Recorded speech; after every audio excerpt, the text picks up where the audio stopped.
Megan? Yes.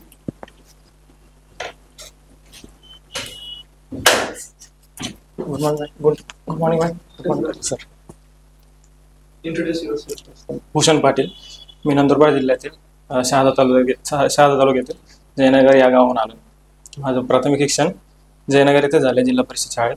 माध्यमिक शिक्षण शासकीय विद्यालय धुळे येथे झाले व उच्च माध्यमिक शिक्षण रसिकलाल चुनीलाल पाटील कनिष्ठ महाविद्यालय शिरपूर येथे झाले. मी पदवी व पदव्युत्तर शिक्षण महात्मा फुले कृषी विद्यापीठ राहुरी अंतर्गत येणार कृषी महाविद्यालय पुणे येथे झाले आणि सध्या मी अन्न सुरक्षा अधिकारी म्हणून अन्न औषध प्रशासन धुळे येथे कार्यरत. कधीपासून? 12 जून पासून. का स्विच करायचं? सगळ्यात पहिलं मॅडम, इथं ACF ही क्लास 1 पोस्ट आहे आणि माझी सध्या क्लास 2 पोस्टिंग आहे. तर यात माझा प्रोफेशनल प्रोग्रेस असणार. सेकंड म्हणजे माझं ग्रॅज्युएशन आणि बॅकग्राऊंड ॲग्रिकल्चर आहे. तर त्याचा नॉलेजचा स्किल्सचा इथे माझा खूप व्यवस्थितरित्या उपयोग होईल. किती वर्ष झालं जॉईन करून? 3 महिने झाले. जूनमध्ये जॉईन केलं. फॉरेस्ट राईट ऍक्ट बद्दल काय सांगू शकतो? फॉरेस्ट राईट ॲक्ट हा 2006 मध्ये इम्प्लिमेंट करण्यात आला. तो जे ST आणि ट्रेडिशनल फॉरेस्ट ड्वेलर्स आहेत त्यांच्या राईट्ससाठी हा ॲक्ट बनवण्यात आला. तुमच्या तिथं लागू केला जातो का? Yes, आपल्याला ma'am. काय माहिती त्याच्याबद्दल? तिथं Yes, काय ma'am. आहे आपल्याकडे? सध्या ते वन हक्क दाव्यांचा इश्यू चालू आहे नंदुरबार जिल्ह्यात. तिथं एन्क्रोचमेंटचा इश्यू आहे. त्याच्यामुळं सध्या माग माननीय कलेक्टर मॅडम यांच्या इनिशिएटिव्हने तिथे वन हक्क दाव्यांसंदर्भात एक बैठक घेण्यात आली, ज्यात वन विभागाचे अधिकारी होते आणि आदिवासी संप्रदायातले समोर जे रिप्रेझेंटेटिव्ह होते. त्यातून काही मार्ग काढण्याचे प्रयत्न चालू आहेत. त्यात लँड राईट्स जे इंडिव्हिज्युअल राईट्स मध्ये येतात, परत कम्युनिटी राईट्स आहेत चराई वगैरे याच्यासाठी, आणि मायनर फॉरेस्ट प्रोड्यूस हे जे कलेक्शन आणि त्याचं मार्केटिंग मऊच्या फुलांचं होतं. Non timber forest produce. तुमच्याकडे फक्त मऊ आहे का?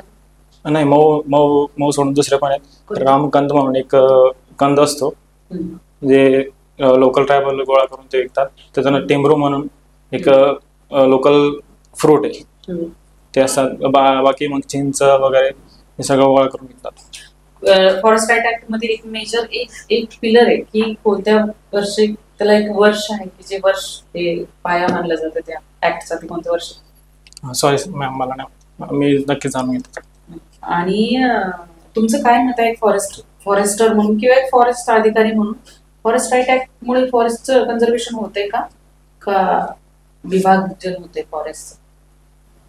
मॅम, सध्या जी परिस्थिती चालू ते जरा कॉन्फ्लिक्टेड सिच्युएशन आहे. पण तो ऍक्ट कम्युनिटीला इन्व्हॉल्व करून आणि फॉरेस्टचं कन्झर्वेशन करण्यासाठी मिसयूज होतोय का? मिसयूज होतोय का त्याचा? नाही मॅम, तेच त्यांना इन्व्हॉल्व करून त्याचा कन्झर्वेशनसाठी यूज करण्याचा प्रयत्न चालू आहे. त्याच्यामुळे त्याचा मिसयूज होत नाही असं माझं. 5 challenges सांग की जे सध्या गव्हर्नमेंट ऑफ महाराष्ट्र समोर फॉरेस्ट रिलेटेड. येस. सगळ्यात महत्त्वाचा सध्या ह्युमन वाईल्ड लाईफ कॉन्फ्लिक्ट चालू आहे. जुन्नर एरियामध्ये बिबट्या आणि विदर्भामध्ये पर्टिक्युलर चंद्रपूर एरियामध्ये वाघाशी संबंधित आहे. दुसरा, नंदुरबार जिल्ह्यामध्ये किंवा इतर याच्यात लँड एन्क्रोचमेंटचा विषय चालू आहे. नंतर हा सिजनल विषय असतो फॉरेस्ट फायरचा. त्याच्यानंतर मॅडम वेस्टर्न घाटचा आहे का? वेस्टर्न घाटचं डिग्रेडेशन चालू आहे. हो. कशामुळे चालू आहे? त्याचं इंडस्ट्रियलायझेशन आणि टुरिझम या इतर ॲक्टिव्हिटीजमुळं त्याचं डिग्रेडेशन होतंय असं म्हणजे न्यूज येत आहेत. 5 मेजर ॲनिमल सांगा ज्याच्यामुळे कॉन्फ्लिक्ट होतोय सध्या महाराष्ट्रात. सगळ्यात पहिला मॅडम बिबट्या, त्याच्यानंतर वाघ, उत्तर महाराष्ट्रात तिकडे स्लॉथ बिअरचा पण इश्यू आहे, रानडुकरांचा जे पिकांची नासधूस करतात, आणि हत्ती सध्या महाराष्ट्रात नाही पण इतर ठिकाणी हत्तींचा विषय केरळ किंवा कर्नाटक. रिसेंटली विदर्भ मराठवाड्यात मोठ्या प्रमाणात पूर आला. Yes. तुला काय वाटतं त्याच्यामुळे फॉरेस्ट्री एन्व्हायरमेंट याला कोणत्या प्रकारे इम्पॅक्ट झाला, पॉझिटिव्ह की निगेटिव्ह, आणि कोणत्या प्रकारे? दोन्ही इम्पॅक्ट झाले असतील सर. कारण एक्सेस रेनमुळं मेनली सॉइल इरोजन वगैरे ह्या गोष्टी होतात आणि त्यात जास्त पाऊस पडल्यामुळे वाईल्ड लाईफला पण त्रासच होतो. म्हणजे निगेटिव्ह झालं. हां. आणि पॉझिटिव्हमध्ये एक जलसंधारणाला एक वाव मिळाली समजा. आणि जे आपण ह्युमन एन्क्रोचमेंट केलेलं आहे, फॉर एक्झाम्पल नदीच्या ठिकाणी नदीच्या बँक्सवर असो, ते आपल्याला प्रामुख्याने जाणवले. त्यामुळे त्याच्याकडे लक्ष देण्याचे आपल्याला एक ऑपॉर्च्युनिटी मिळते. म्हणजे नाही का, डिझास्टरमध्ये एक सिल्वर लाईनिंग ही मिळाली. आपल्या एरियात कुठली वाईल्ड लाईफ सेंचुरी आहे? नाही मॅम, तसं वाईल्ड लाईफ सेंचुरी नाही. जवळची कोणती? जवळची आहे जळगाव आणि धुळेमध्ये अनेर डॅम म्हणून आहे आणि जळगाव जिल्ह्यात यावल अभयारण्य. सो ॲग्री फॉरेस्ट्री म्हणजे ॲग्री फॉरेस्ट्री ही एक सिस्टीम असते ज्याच्यामध्ये ॲग्रिकल्चर क्रॉप्स आणि ट्रीज हे एकत्र ग्रो करून त्याच्यापासून, जसं की एक्झाम्पल फॉर एक्झाम्पल सेंटरला आपण कापूस वगैरे लावून कडेच्या बांधावर नीम किंवा युकॅलिप्टस असे वेगवेगळे. युकॅलिप्टस लावायला हा अलाउड आहे मॅडम, जिथं एक्सेस वॉटर आहे तिथे. डिटेल नाही माहिती मॅम वगैरे.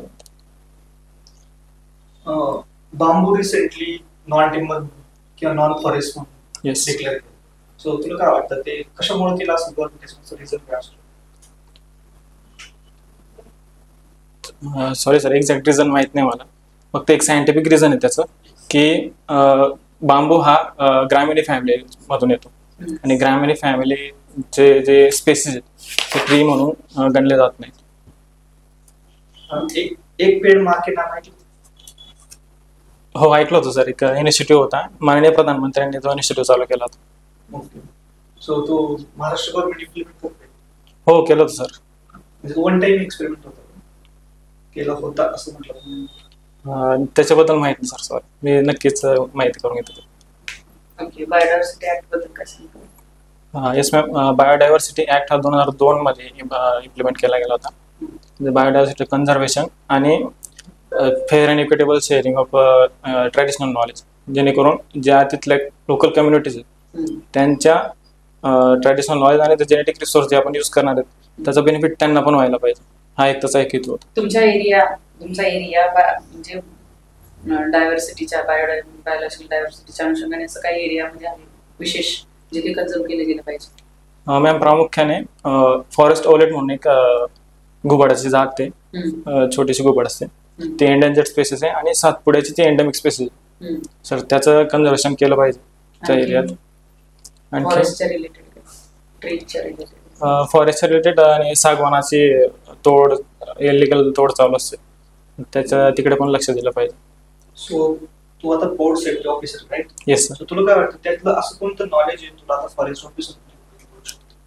सर सध्या फूड सेफ्टी ऑफिसर म्हणून आम्ही इन्स्पेक्शन, सॅम्पलिंग, सॅम्पल कलेक्शन, त्याचं प्रिझर्वेशन ते करून ते आम्ही सबमिट करतो. ते पुरावे जपून ठेवतो. त्याच्या आधारे आम्ही रिपोर्टच्या आधारे खटले दाखल करतो, ते खटले चालवतो. ह्या सगळ्या गोष्टी मला ॲज अ फॉरेस्ट ऑफिसर म्हणून RFOK ACF म्हणून कामात येतील. की फॉरेस्ट क्राइम्स, पोचिंग आहे, हंटिंग आहे, इलिगल ट्री फेलिंग आहे, त्याच्यानंतर लँड एन्क्रोचमेंट, इलिगल एक्सेट्रा. महाराष्ट्राच्या टोटल क्षेत्रफळ किती सध्या क्षेत्र फॉरेस्ट अंतर्गत? सर मला एक्झॅक्ट आकडा नाही माहिती.